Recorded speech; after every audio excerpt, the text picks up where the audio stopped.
بسم اللہ الرحمن الرحیم۔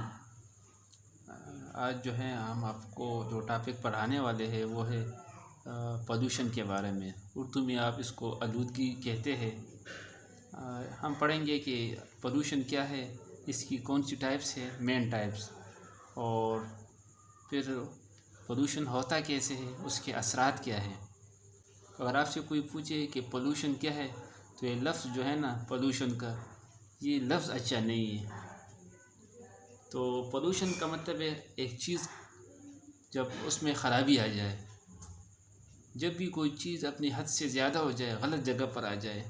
انگلش میں ہم اس کو اس طرح بھی کہہ سکتے ہیں when wrong substances occur in wrong places in wrong amount on wrong time it is called pollution۔ لیکن جو سائنٹیفک اس کی جو ڈیفینیشن ہے وہ ہے آپ کے ساتھ کہ pollution is defined as the excess discharge of any substance into the environment۔ ماحول میں ایک چیز اپنے حد سے زیادہ وہ آ جائے which adversely affect، جو بری طرح متاثر کرے the quality of environment، آپ کے ماحول کے معیار کو متاثر کرے and causes damage to human plants and animal۔ جب بھی کوئی چیز ماحول میں اپنی مقدار سے زیادہ آ جائے، اس کے زیادہ آنے سے اس کا اثر، غلط اثر انسانوں پر، پودوں پر اور جانوروں پر آ جائے تو یہ آپ کے پاس پولوشن کہلاتا ہے۔ جو چیزیں اس کو پیدا کرے گی وہ پولوٹن ہوگی، یعنی جو چیزیں پولوشن کاز کرے گی اس کو کہتے ہیں پولوٹن۔ the substances which cause pollution are called pollutants۔ تو اب پولوشن جو ہے نا اس کی ہم ٹائپس، مین ٹائپس پڑھیں گے۔ اس طرح ٹائپس کی زیادہ ہے لیکن مین اس کی 4 ٹائپس ہے۔ ہوا میں اگر یہ چیزیں ہو جائے، یہ معاملہ ہو جائے، ہوا میں گڑبڑ آ جائے، ہوا کی نارمل کمپوزیشن ہو جائے تو ایئر پولوشن۔ پانی کی جو کوالٹی وہ خراب ہو جائے تو واٹر پولوشن۔ اس طرح زمین کی اگر سوائل کی کوالٹی خراب ہو جائے اس کو سائل پولوشن کہتے ہیں۔ اگر ماحول میں شور زیادہ ہو جائے ٹریفک کی وجہ سے یا کسی اور شور میں، انڈسٹری کی وجہ سے جو شور زیادہ ہو جائے اس کو ہم نوائز پولوشن کہیں گے۔ تو یہ اس کے ٹائپس ہے۔ ابھی جو اس میں سب سے امپورٹنٹ ٹائپ ہے وہ ہمارے پاس ایئر پولوشن ہے۔ ایئر پولوشن کیوں اتنا زیادہ امپورٹنٹ ہے ادر پولوشن کے لحاظ سے، ہم اس کو تفصیل سے ڈسکس کریں گے۔ اس لیے کہ ہم جو ہے نا پانی کے بغیر جو ہے نا پھر بھی کچھ گزارا کر سکیں گے، لیکن ہوا جو ہم ہوا کے بغیر بالکل گزارا نہیں کر سکتے۔ ہوا تو ہم انہیل کریں گے، اگر آپ منہ سے ہوا نہیں لے رہے تو ناک سے تو ہوا وہ اندر لے جائیں گے، اور جب ہوا اندر ہم لے جائے تو یہ پھیپھڑوں میں جمع ہوگی، اس میں جو گن ہوگا وہ پھیپھڑوں میں رہ جائے گا۔ اگر آپ نے خراب پانی پیا ہے تو آپ کا پیٹ خراب ہو جائے گا، وہ آپ کا پیٹ خراب ہونے سے وہ باہر نکل سکتا ہے، لیکن خراب ہوا اندر جانے سے وہ باہر نہیں آئے گا۔ اس کی جو خراب چیز ہے وہ آپ کے پھیپھڑوں میں، لنگز میں رہ جائے گی۔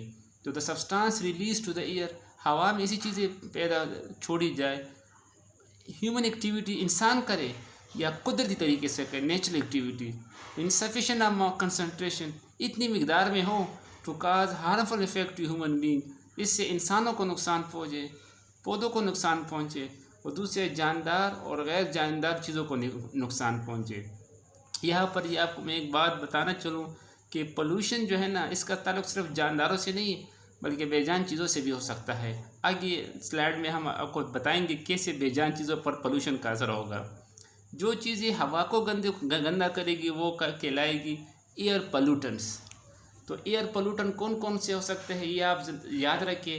اس کو کہیں گے کاکس، ایکس کا مطلب ہے، اس طرح پڑھیں گے کاکس۔ کاکس کا مطلب ہے کاربن مونو آکسائڈ یا کاربن ڈائی آکسائڈ۔ اس طرح دوسرا آپ نے پڑھنا ہے ساکس، سلفر ڈائی آکسائڈ اور سلفر ٹرائی آکسائڈ۔ اس طرح پڑھنا ہے آپ نے NOx, nitrogen oxide, nitrogen dioxide. CFCs, chlorofluorocarbon, carbon بھی ہو، فلورین بھی ہو، کلورین بھی ہو۔ یہ جو ہے نا ایئر کنڈیشن اور فریج میں یہ گیسیں استعمال ہوتی ہے کولنگ پیدا کرنے کے لیے، لیکن اگر یہ ہوا میں آ جائے تو پھر یہ پولوشن کہلائے گی۔ اس طرح پارٹیکولیٹ میٹر کسے کہتے ہیں؟ ایش یعنی راک، راک نہیں، یہ جو آپ کوئی چیز جلاتے ہیں اس سے جو نیچے دھواں سا رہ جاتا ہے اس کو راک کہتے ہیں۔ یہ ہوا میں چلا جائے تو یہ پولوشن کاز کرتا ہے۔ ڈسٹ پارٹیکل جو ہے نا، یا کاربن بلیک آپ نے سنا ہوگا، یہ جب کوئی چیز ہم پکاتے ہیں تو وہ برتن جو ہے نا وہ نیچے سے بلیک ہو جائے گی، اس کو کاربن بلیک کہتے ہیں۔ یہ بھی بڑی خطرناک چیز ہے، یہ بھی ہمیں ایئر پولوشن وہ کاز کرتا ہے۔ سورسز آف ایئر پولوٹن، یہ پولوٹن جو ہوا میں آئیں گے، جو پولوشن کاز کریں گے، یہ آتے کہاں سے، اس کے ذرائع کون سے ہیں؟ دو طریقوں سے ہوگا، یا تو قدرتی طور پر ہوگا نیچرل سورسز، یا انسان اس کو کرے گا، اس کو اینتھروپوجینک یعنی مین میڈ سورسز کہیں گے۔ انسان کرے گا تو اینتھروپوجینک، قدرت کرے گا تو نیچرل سورسز۔ نیچرل پروسیس جو ہے نا، راٹنگ ویجیٹیشن، یہ جو سبزیاں خراب ہوتی ہے، جانور خراب ہو جاتے ہیں، گل سڑ جاتے ہیں، تو اس سے مختلف گیسیں نکلتی ہیں، وہ ہوا میں شامل ہو جائے گی۔ اس طرح والکینک ایرپشن ہے، آتش فشاں پہاڑ پڑ گیا، اس سے گیسیں نکل رہی ہے، تو یہی پولوشن کہلاتی ہے۔ آسمان میں تندر ہوتا ہے، تندر سٹارمز کو کہتے ہیں، وہاں پر ایک ریئیکشن ہوتا ہے، اس سے بھی ایسی چیزیں پیدا ہوتی ہیں کہ ہم پڑھیں گے کہ وہ ایئر پولوشن کاز کرے گی۔ اس طرح ڈسٹ سٹارم ہو گیا، طوفان آ گیا، گرد و غبار کا ساری جو ہماری فضا ہے، ایئر ہے، وہ گردآلود ہو جائے گی۔ سوائل ایروژن، آہستہ آہستہ جو ہے نا زمین کٹ رہی ہوتی ہے، اور جنگلات میں آج اچانک جو ہے نا آگ لگ جاتی ہے، سارے جنگل میں جب آگ لگ جاتی ہے تو اس سے مختلف گیسیں پیدا ہوتی ہے۔ اس طرح ریسپائریشن آف پلانٹس، ہم جب سانس لیتے ہیں تو کاربن ڈائی آکسائڈ گیس باہر نکالتے ہیں، پودے بھی سانس لیتے ہیں، وہ بھی کاربن ڈائی آکسائڈ گیس باہر نکالتے ہیں۔ اس طرح سالٹ اسپرے فرام اوشین، یہ سمندر میں آپ کو پتہ ہے کہ نمکیات ہیں نا، تو جب ہوا چلتی ہے تو یہ ہوا جو ہے نا اپنے ساتھ پانی کو اڑاتی ہے، تو پانی کے ساتھ یہ سالٹ بھی اڑتا ہے، اس کو سالٹ سٹارم بھی کہتے ہیں۔ تو یہ بھی ہوا کو پولوٹن کرتا ہے، یہ ایک پولوشن ہے۔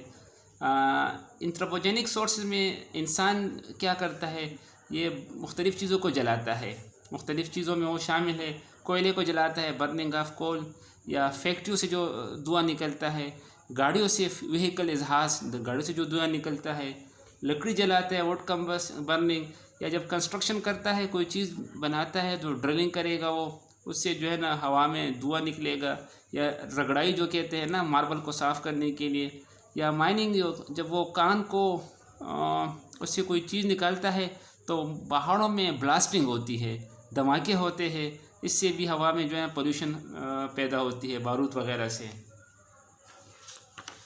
ابھی اگر ایئر پولوشن ہوا ہے نا، تو اس ایئر پولوشن کا جو اثر ہے ایئر پولوٹن کا، ماحول میں اس کا کیا اثر ہوگا؟ تو ایک پہلا اثر جو ہے نا وہ تو ایسڈ رین ہوگا۔ اگر آپ سے کوئی پوچھے یہ ایسڈ رین کیا ہے، تو آپ نے بتانا ہے کہ ایئر پولوشن کا نتیجہ ہے۔ ایسڈ رین ہوتا کیا ہے؟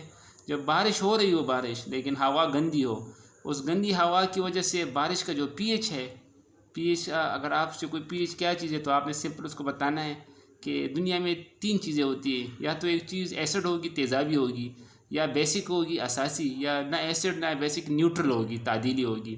تو اس کو ناپنے کے لیے، میجر کرنے کے لیے ہم ایک سکیل استعمال کرتے ہیں، ایک طریقہ نکالتے ہیں، اس کو پی ایچ کہتے ہیں۔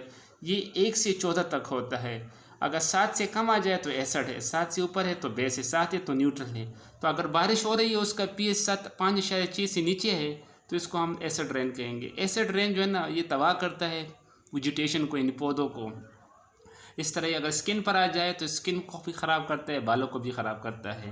اس طرح یہ ڈیمیج کرتا ہے مونومنٹس کو، یعنی آپ کے جو تاریخی ورثہ ہے، یعنی تاج محل لے لے یا کوئی اور مجسمے لے لیں، تو اگر اکثر آپ نے دیکھا ہو کہ اس میں چھوٹے چھوٹے سوراخ ہو جاتے ہیں، کسی کا کان خراب ہوتا ہے، تو یہ جو ہے نا یہ آپ کے جو مونومنٹس ہے وہ آہستہ آہستہ وہ خراب ہو رہے ہیں۔ تو یہ بارش سے، کون سے بارش ہے؟ ایسڈ رین سے۔ دوسرا جو ماحول میں اثر آئے گا یہ یوٹروفیکیشن ہے۔ یوٹروفیکیشن کا مطلب کیا ہے نا کہ پانی کی جگہ ہو، پانی کی جگہ، پھر آہستہ آہستہ اس پانی کی جگہ میں جو ہے نا پودے نکل آئے۔ آسان سی بات، پانی کی جگہ ہو، تالاب ہو، جھیل ہو، اس میں پانی کی جگہ پودے نکل آئے، اس کو یوٹروفیکیشن کہیں گے۔ تو it is the process of enrichment of water by salt that cause change in the ecosystem such as increase production of algae in aquatic plant. دیکھیے پانی کی جگہ ہوتی ہے، اس میں جو ہے نا پودے وہ ایلجی نکل آتے ہیں، جب وہ نکل آتے ہیں تو مچھلی ختم ہو جاتی ہے، decrease in the production of fishes, مچھلی ختم ہو گئی اور پانی جو اس میں تھا وہ بھی خراب ہو گیا، اس کو یوٹروفیکیشن کہتے ہیں۔ اس طرح increase in ground level ozone, جو ہمارا ایٹماسفیئر ہے تو اس میں 10 کلومیٹر کی نیچے اس کو گراؤنڈ لیول کہتے ہیں۔ اگر یہاں پر ایک گیس اوزون آ جائے تو اس کے آنے سے پھر بہت سے سانس کے مسائل پیدا ہوتے ہیں، اس طرح اس کو استھما ہوتا ہے، اس کو دمہ کہتے ہیں، اور پودوں پر بھی یہ اثر انداز ہو سکتا ہے۔ چوتھا جو کا اثر ہے وہ گرین ہاؤس ایفیکٹ ہے۔ یہ یاد رکھیں کہ ہماری ایٹماسفیئر میں گیسز ہے کاربن ڈائی آکسائڈ اور میتین، یہ شعاؤں کو جذب کرتے ہیں، ہمارے ماحول کو گرم رکھتے ہیں، اس کو گرین ہاؤس گیسز کہتے ہیں۔ یہ ہمارے لیے اچھا ہے نا اگر یہ گیسیں موجود ہو، لیکن آپ کو پتہ ہے excess of everything is bad, ہر وہ چیز جو مقدار سے زیادہ ہو جائے وہ اچھی نہیں ہوتی۔ تو اگر یہ کاربن ڈائی آکسائڈ اور میتین گیس کی مقدار جو ہے نا نارمل سے زیادہ ہو جائے ہمارے ایٹماسفیئر میں، تو پھر یہ زیادہ ہیٹ کو ایبزارو کرے گا، اس سے ہمارا ٹمپریچر جو ہے نا ہمارے ماحول کا ٹمپریچر زیادہ ہو جائے گا، تو اس کو ایک فینامنا کہتے ہیں گلوبل وارمنگ۔ اگر یہ نارمل مقدار میں ہے تو اس کو گرین ہاؤس ایفیکٹ کہیں گے، لیکن اگر یہ نارمل سے زیادہ ہو جائے تو اس کو پھر گلوبل وارمنگ کہتے ہیں۔ Green gases such as carbon dioxide, methane etcetera like greenhouse around earth, these gases cause heating of environment call global warming. اچھا، ایک کلائمیٹک چینج، اس گلوبل وارمنگ سے کیا آئے گا نا، اس گلوبل وارمنگ سے آئے گا کہ ٹمپریچر زیادہ ہو جائے گا، ماحول میں گرمی زیادہ ہو جائے گی۔ گرمی زیادہ ہونے سے جو ہمارے آئس کیپس سے گلیشیئرز ہیں نا، جو برفانی تودے ہیں، برف کے پہاڑ ہیں، وہ آہستہ آہستہ ملٹ ہونا شروع ہو جائیں گے۔ گرمیوں کا سیزن بڑا لمبا ہوگا، بہت لمبے عرصے تک گرمی چلے گی اور بارش نہیں ہوگی آسانی سے، لیکن جب بارش ہوگی بڑے تیز بارش ہوگی، ہیوی رین۔ اس طرح جب بارش زیادہ ہوتی ہے وہ گلیشیئر ملٹ رہے ہوتے ہیں نا، تو اس طرح سمندر میں جو ہے نا پانی کا لیول زیادہ ہو جائے گا۔ جب سمندر میں پانی لیول زیادہ ہو جائے، اس طرح ٹینکی بڑھ جاتی ہے تو پانی اس سے باہر آتا ہے، تو سمندر سے باہر پانی آئے گا سیلاب کی صورت میں۔ اس طرح دوئے کے پہاڑ آئیں گے، دوئے کے وہ آندھی آئے گی، ڈسٹ اسٹارمز کو کہیں گے، سوائل ایروجن ہوگی، اور پودوں کی جو پروڈکشن ہے نا فوٹوسنتھسس وہ بھی سلو ہو جائے گا۔ یہ سب کچھ تھا ہمارے پاس ایئر پولوشن کے بارے میں، اس کے ایفیکٹ کے بارے میں۔ انشاءاللہ اگلی ویڈیو میں آپ کو جو ہے نا نیکسٹ ٹاپک پہ پڑھائیں گے۔